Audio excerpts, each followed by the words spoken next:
Or characters from the X-Men. I am just a big Marvel fan in general. Marvel Comics, that is. Not the biggest movie guy, but yeah, just a big fan. I'm reading through almost all the Marvel comics that ever existed. I started at 1950, a couple of years ago. I'm in the early 1980s at the moment.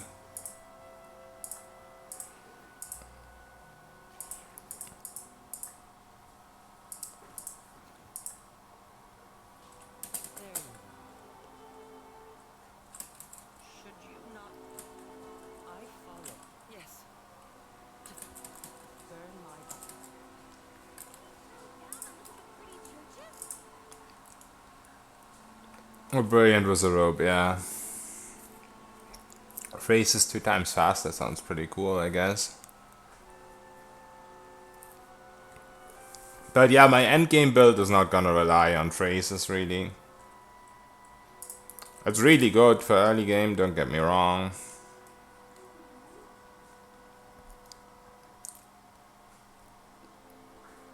But Salvation of Time is just too strong.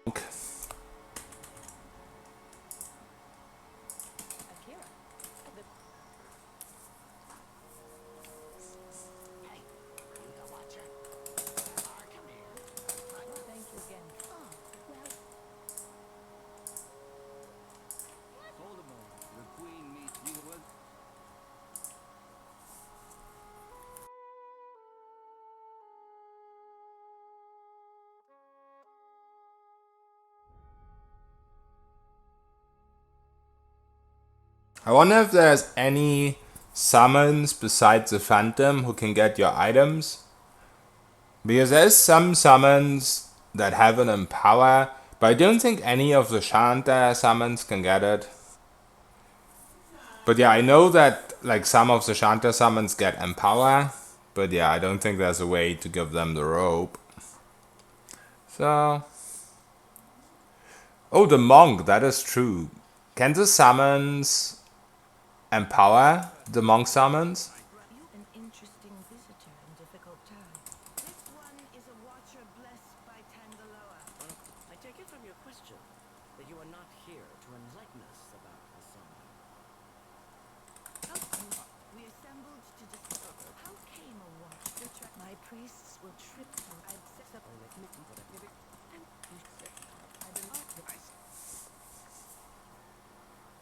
Like for the rope of the wake, you need to empower, and your allies get brilliant.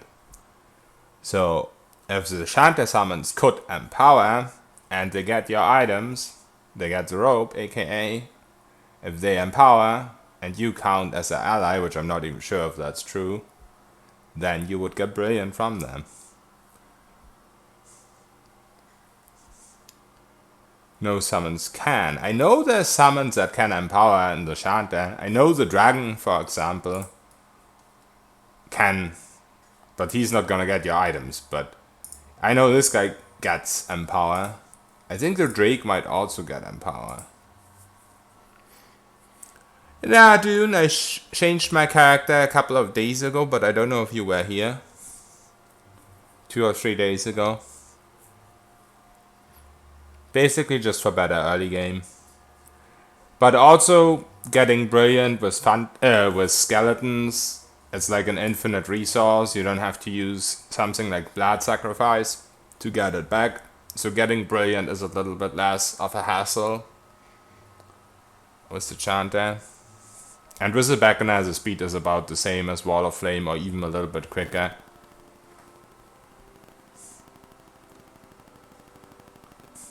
No summons can use active abilities from items. Yeah, but that shouldn't matter. Like the Phantom from... It's not an active ability, but it's a passive. It procs when you empower. I saw the Phantom get Brilliant from the Cloak. It's a passive that you get when you take damage. And I have seen it proc on the Phantom. But yeah, if the Phantom or Monk Summon can't use Empower, then it doesn't really matter. And yeah, once again, I don't think this guy gets your items. So that is a shame.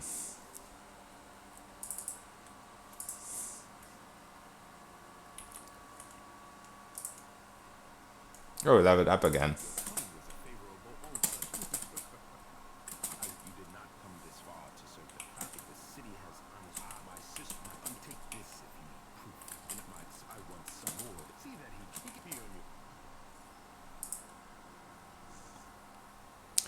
Yeah, I know that the Phantom doesn't get Empower.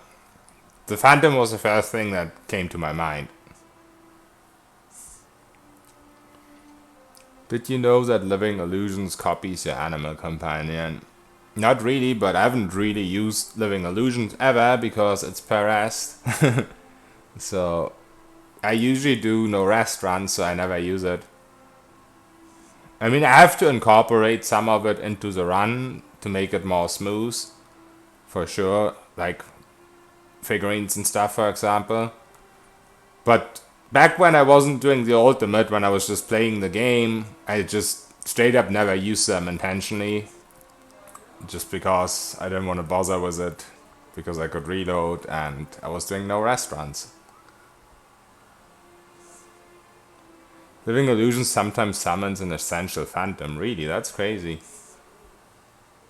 So I guess a living illusion is like an illusion of yourself, and it gets your abilities and sometimes it randomly uses them.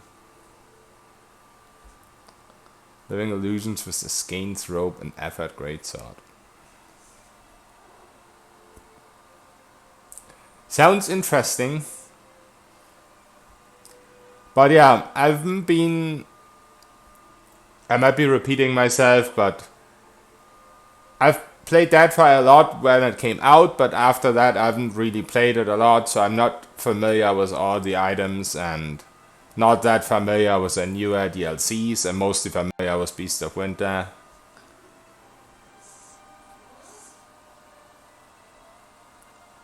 Yeah, you just let the skellies attack you, and if you're a beckoner, you get 6 skeletons. You actually have to be careful that they don't kill you, so you always have to wait to be fully healed before you let them hit you. Yeah, they are controllable, which is really good.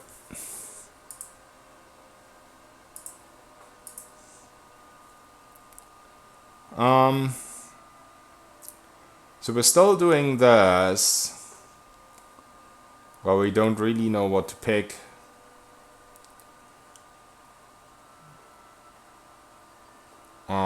I could just start with this. But we're gonna respec out of this eventually. I could upgrade this, I guess. Yeah.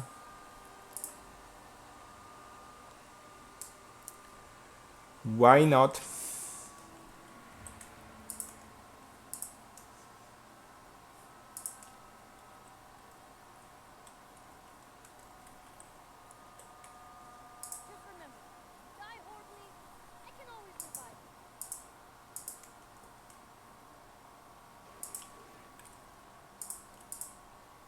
Don't even know if there's items over there.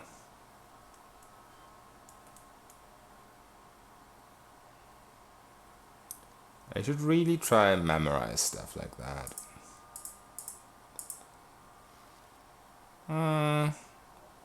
This might be random loot and its ingredients, so it's probably a good idea always to check that.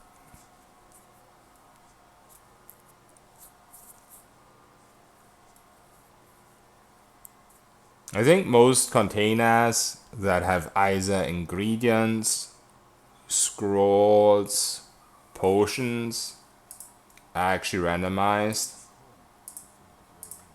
if not all. And gems. Gems are definitely randomized. Oops.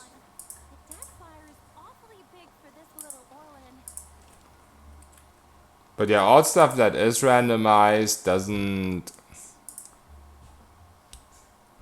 there's not that many different options what it could be.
Hunter or prey?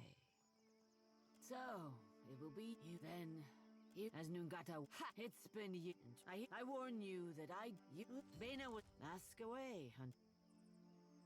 Do you see? We have many, Akira. So I think this time I'm actually gonna buy this pet straight away because we might not come back for it later. So ranged attack and ranged damage is like 10% and plus 3 accuracy. Also, wasn't that pet that gives you summon something, or is that in the other area?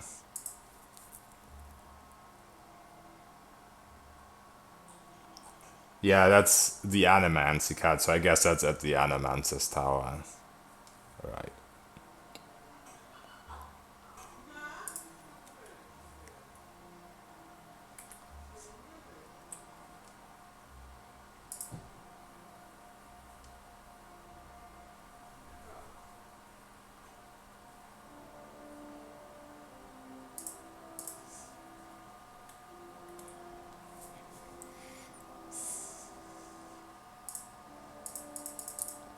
And here's a Spire of the Souls here, so alright. Thanks.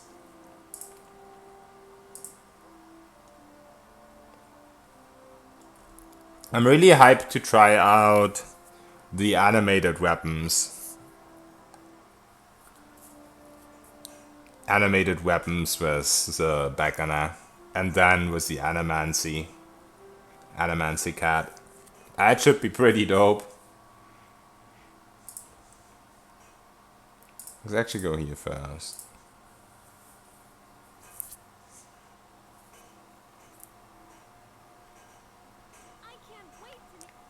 They have like 11 or 12 base pen.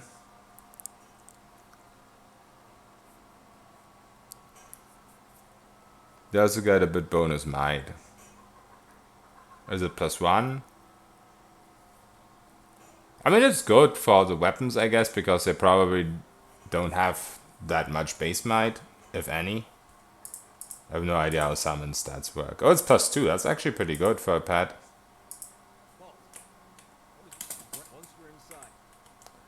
That is actually pretty good.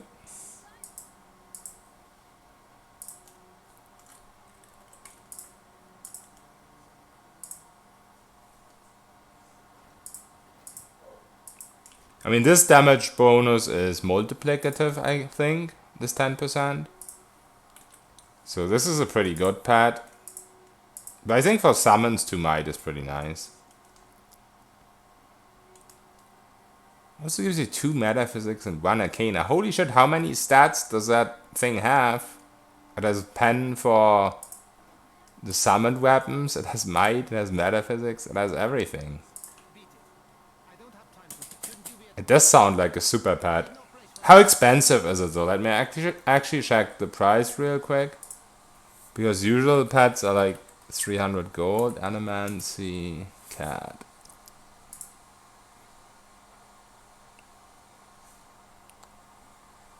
Oh. 10k. I do not think I'm gonna buy that. Well, imagine I didn't look that up. Because everything is question marks in the game.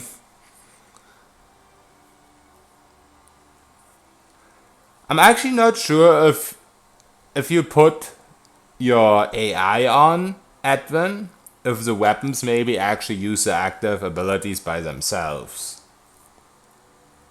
But yeah, 10k is crazy. Maybe you can pickpocket it? Probably not. I don't think you can pickpocket items vendors sell.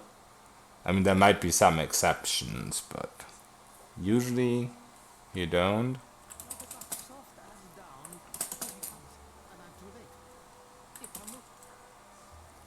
Tried it, didn't work for me, right? Yeah, usually that doesn't work.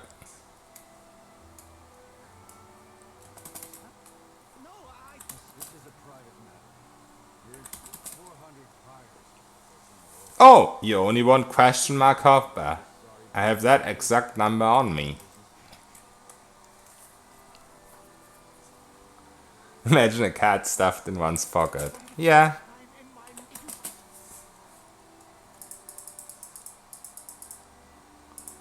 Yeah, that's the next tricky part, stealing it without being noticed. I mean, most of the stuff you steal is unrealistic, if you think about it. Like stealing a ring, for example, just doesn't sound very realistic to me.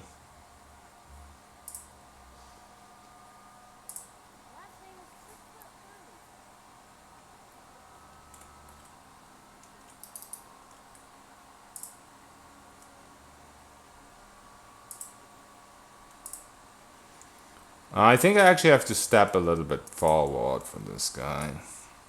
Because last time I tried this, it was pretty tricky. Pretty close. Slow mode is on.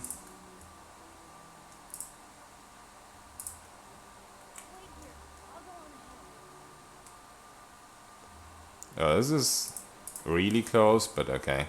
They're always staring at it forever, is a good thing.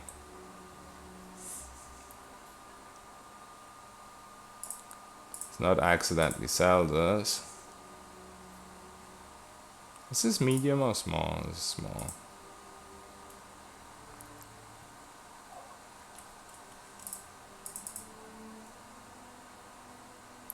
If you have soap and look really nice. Yeah, but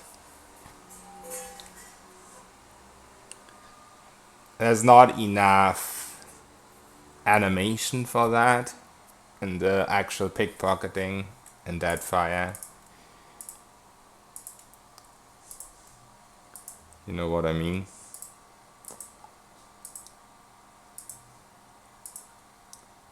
You can't steal anything good from this person, I think. So I'm not even gonna waste my time on it.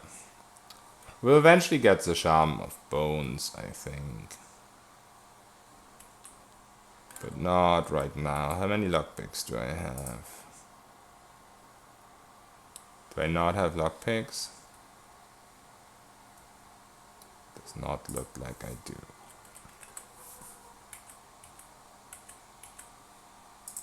So let's buy lockpicks.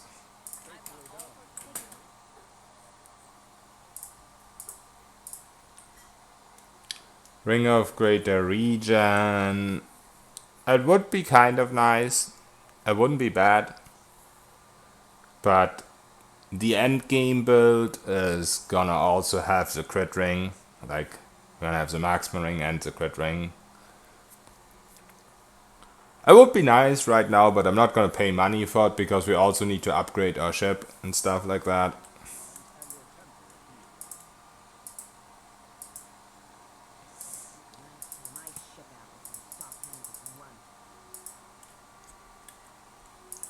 It's definitely a good ring.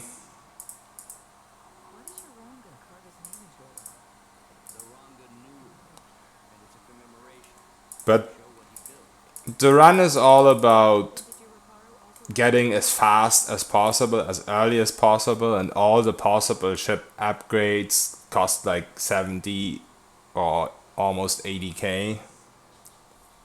If you buy the Voyager as well, because it has 10% travel speed. So I can't even get all of that right now on my first run through Nekataka.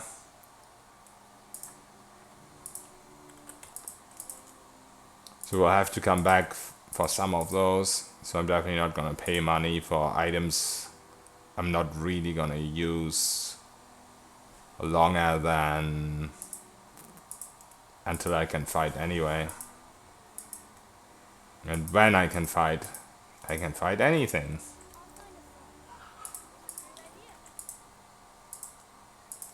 Yeah, I'm still gonna go for the 4-star navigator. I think it's a good idea going for that. There's also some XP in Crooksburg. It's a little bit off route from Hazongo, but it's fine.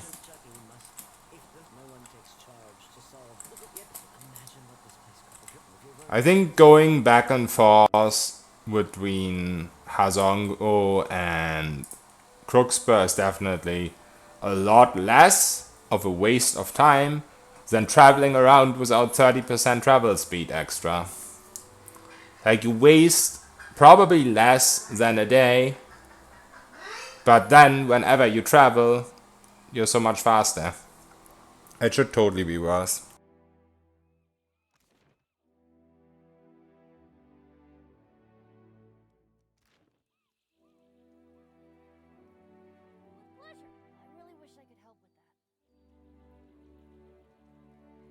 The only thing I'm not certain about is if it's really worth going for it early in the run. Because we might have to come back to Crooksburg for Ferrante's quest. I'm not exactly sure if you have to finish the Slaver's quests or not to get to the part where he wants to hang elders. So we'll have to improvise a little. They weren't that bad. Rhyming Hasanui with Kablooey? I can't think of anything else that goes with Hasanui.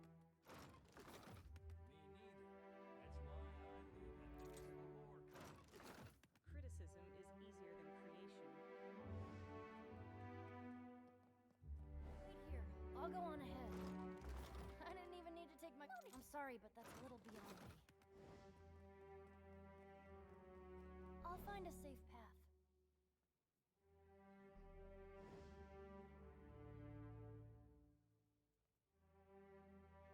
All right, I'll go take a look. With pleasure. You definitely don't need the Voyager at the start. As I said, we're not gonna be able to afford everything right now anyway. So the Voyager is more gonna be a later thing. But you do return to Nekataka a lot. Like, you automatically get returned to Nekataka after Fire Drake, for example. So eventually you're gonna be able to afford the Voyager.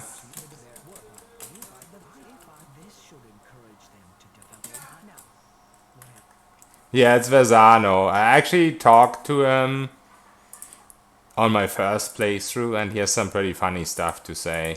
There's some people from PoE1 that return. Like these random side characters as Wirtan, whatever he's called, from the Temple of Gorn. There's a couple of people. And they always have these funny occupations, sweeping the floor for Royal Deadfire. There's a guy on top, the Animancer from the Asylum, from Act 2. He's on top of the Spire of the Sword Seers, and he's very happy to see you. Yeah, he was the guy you should kill for the Dominals. I always try to help him. It doesn't always work, because sometimes he gets wrecked before you can help him, but I was playing Ashanta on my ultimate. Okay, Buria, enjoy your dinner. And yeah, it summoned, so it was pretty easy to keep him alive. Yeah, Maneha is just drinking beer in the bar.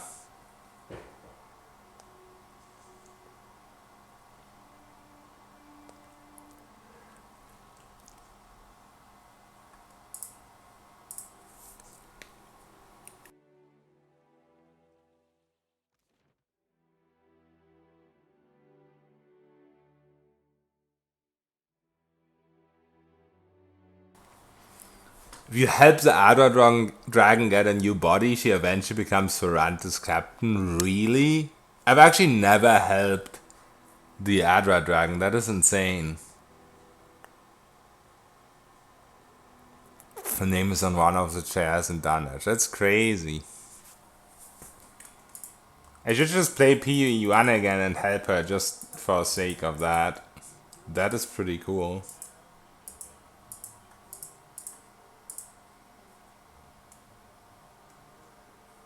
Just remember, die horribly, I can always revive you. God, shed light upon my path. Dragons must die, yeah. I mean, the problem is, except for my very first playthrough, where I played a cipher and did not know what I was doing whatsoever. It was my very first solo playthrough. And for the most part, it was also my first playthrough. Except for early Act 2, which my first playthrough was with a party, but then I didn't really like it and I restarted solo. But whenever I made a new character, it was mainly to test the strengths of the class and whatnot, solo. So I usually always kill the dragons, because how else would I test the strengths, right?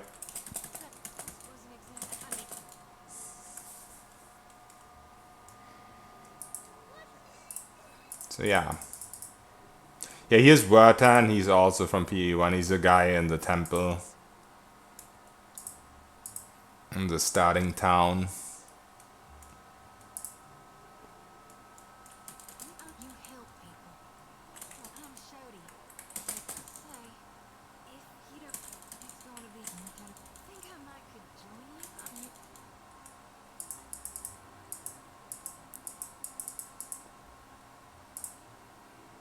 a great idea.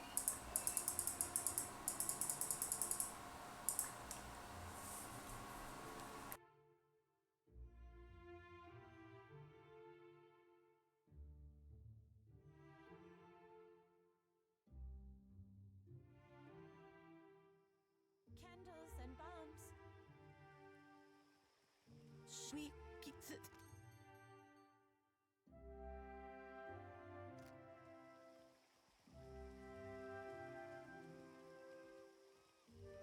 Payment for heads. It could be no simpler, I say. Tell me, I pay back if you do. The Orlan wanders. Supplies. Get your supplies. Consider certain.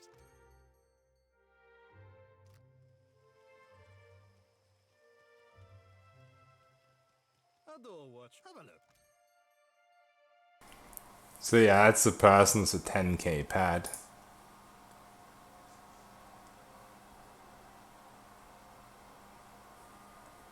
It is a really good pad, but at least we couldn't have bought it by accident. I think at this point we maybe would have thought, maybe I don't have 300 gold anymore. Well, I would have gotten to this screen. I would have tried to get 300 gold. And then we would have quickly realized, maybe this pad is a little bit more expensive than 300 gold. Maybe we should not buy it.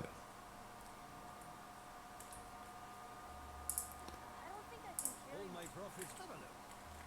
I do need some Thieves Putty though. I think mine... Oh no, I still have one.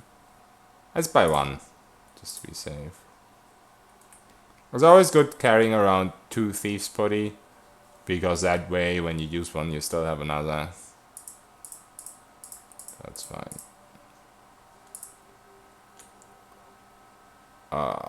What did I have in here before?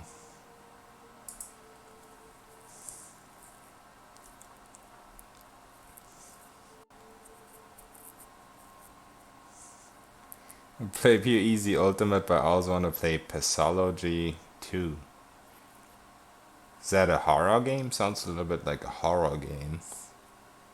Or is it an actual doctor game where you pretend to be a doctor?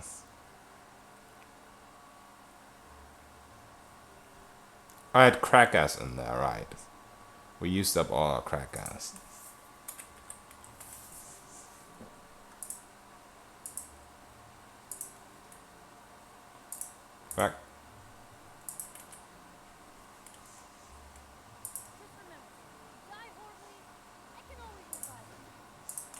It's an art thriller. The first game was awesome. I mean, I'm gonna take a break every now and then while I'm playing the Ultimate as well. Not exactly sure when, because at the moment I'm still pretty hyped to play it. But if I'm not gonna beat it very soon, unexpectedly, then there will be other games in between as well. And if you really want to play the game, then it's probably a good idea to do it. It's kind of a detective role-playing surviving adventure. That sounds pretty dope. So yeah, Catman Azo, he's also a guy that's not very happy with our decisions. Because he was the leader of the asylum or whatever it's called in Act 2. And usually it doesn't end very well for him. Or at least in my playthroughs, I always go with the option where I'm like, yeah, Theos would have found a way to mess with the asylum even without Azo's fucking up. And the director would be like, oh, that doesn't exactly sound like you absolved this guy from being an asshole. Yeah, he did horrible stuff. He experimented on prisoners.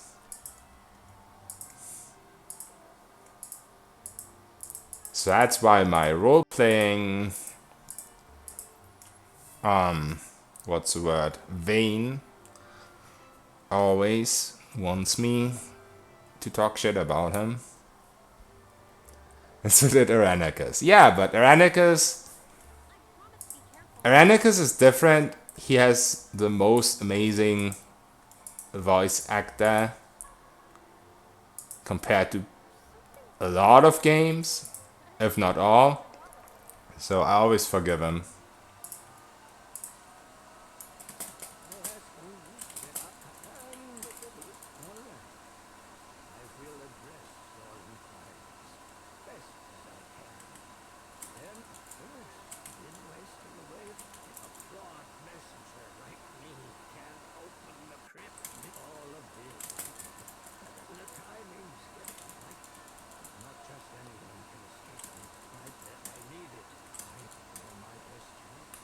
Oh, I haven't been to Dunwich yet, I completely forgot, so I don't think I'll actually get XP if I go in there. Irenicus is like Theos. Yeah, but he's much more amazing than Theos.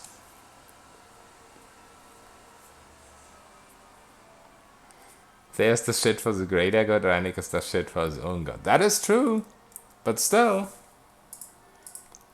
I still prefer Irenicus. I'm sorry. So you defeated this ship-devouring beast all by yourself? I'm telling you, you just have to aim for the eyes. Aim for the eyes. Muhai has broken it. The Queen would have us join our tribe, since there are those who kill by I say. It was done for the good of us. So too did she act on her own, against her own people. She does not deserve the honor of walking with the gods. It is come. Give me the body. You would defy the word. This. It is. You have greater loyalty. You will suffer. You will all suffer.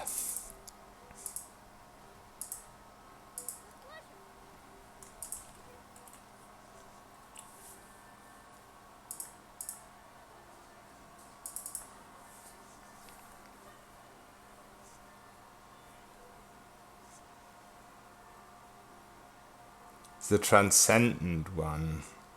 I remember that name from somewhere. Theos has managed to survive for 2,000 years, so he's cool. I mean, not really. He just gets reborn, right?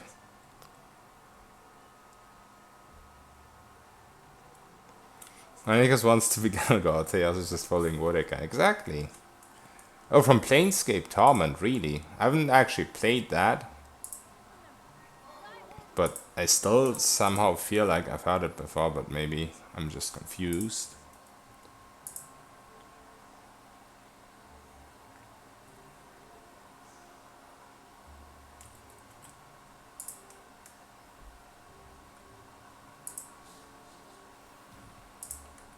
This might not have actually been enough. I always waste the cracker here. I'm the worst at crackering. Yeah, I definitely will at some point. It's just at the moment, there's so many games I have to play and I will play. And there's stuff like Diablo 2 that I already promised that I'm gonna play. And then all the time investment in the Ultimate, so it is gonna take a while until I get to those type of games where I'm not entirely certain if I will like them. Because I have played the Torment Tide of Numenera, and while it is quite a different game, and not as many people liked it as liked Planescape, still at the end of the day they have one thing in common, that there's not a lot of combat. And while I really liked Tides of Numenera, I did not like the fact that there wasn't a lot of combat. So it is one of the things that don't have top priority.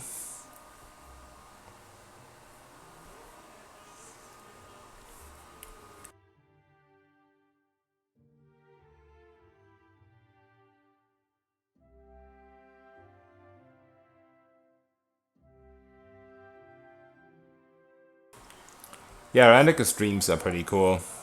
I mean, every one of his dialogue is cool. But yeah, his motivation and all that stuff. For me, it's definitely just the voice actor that I like. It's just cool. Yeah, combat can be pretty easy in Numenera. I mean, I've always played it solo, and I haven't ever actually finished it. I've only played Act 1, where all the classes are a little bit more restricted solo, but there's also like less than 10 fights in Act 1, and just a lot of talking to innkeepers and whatnot, a lot of talking to random people, and it just gets very tiresome very quickly. Which is probably why I've never actually finished it.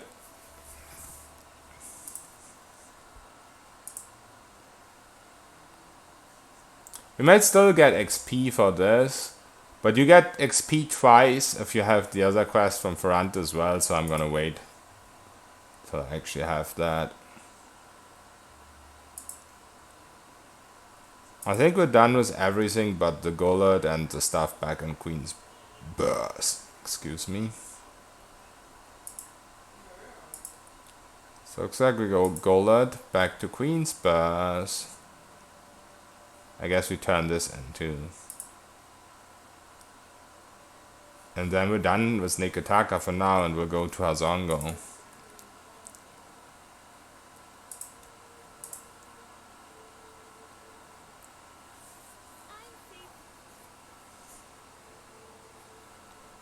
Yeah, I had the same, Edwin. I had no idea what I was doing, and I soloed straight away.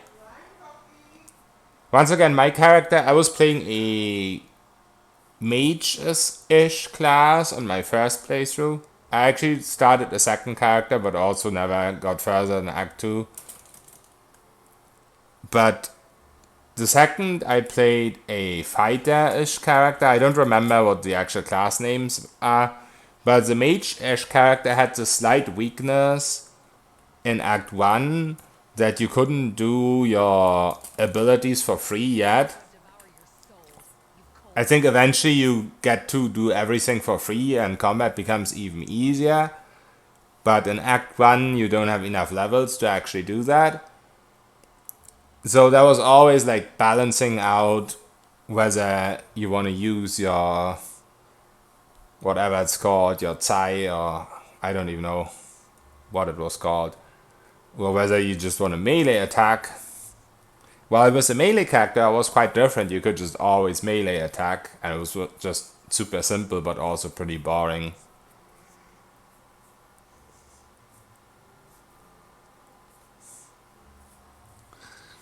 The Transcendent One said, no longer shall you trouble existence with your presence. Which?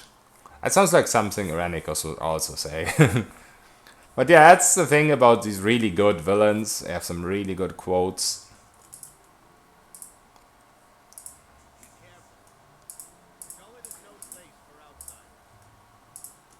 They're just badass.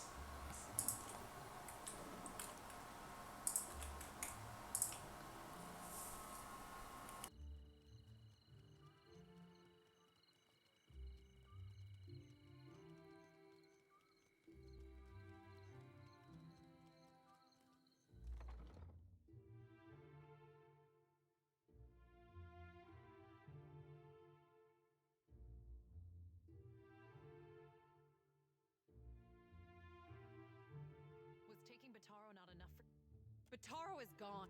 My village was... Bataro is more... But what reaches the route? Bataro said we would finally leave. They said... Next I see... They...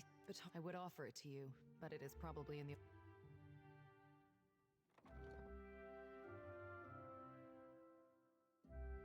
Yeah, very true. There's so many awesome games and so little time to play them all. Purge the heretic.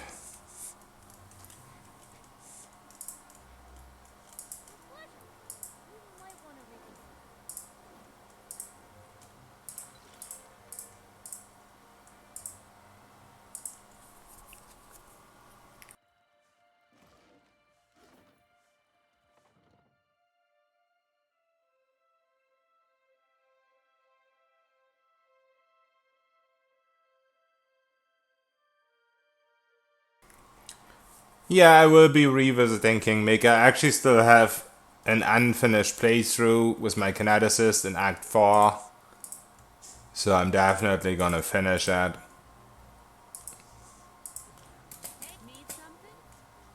Let's sell just a little bit so we can afford the guy's fee upstairs.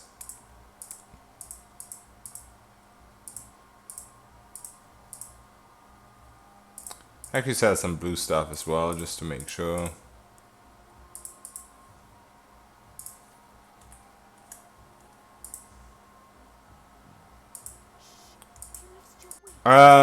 In it for the lulz, I'm actually not sure if it is set the first time you enter an area. I always just avoid, like, for example, for this run, for the ultimate, I want to go and steal the Brilliant Cloak before level 15 because I know the area is level 15, so I want to go there at level 14 so it's easier to sneak. But then I don't know what would happen. Like, I have to come back later and kill Console Horde, right? When I'm higher level. But I don't know if they're gonna get upscaled or not. I actually have no clue. I probably should have tested that. Maybe I am gonna test that at some point. Because if you go to an area that does get upscaled when you're level 16, say, then they show skulls. So it should be pretty easy to test, but it's not easy for me to test right now because I have expert mode on, so skulls don't get shown. So yeah, sorry, I don't know.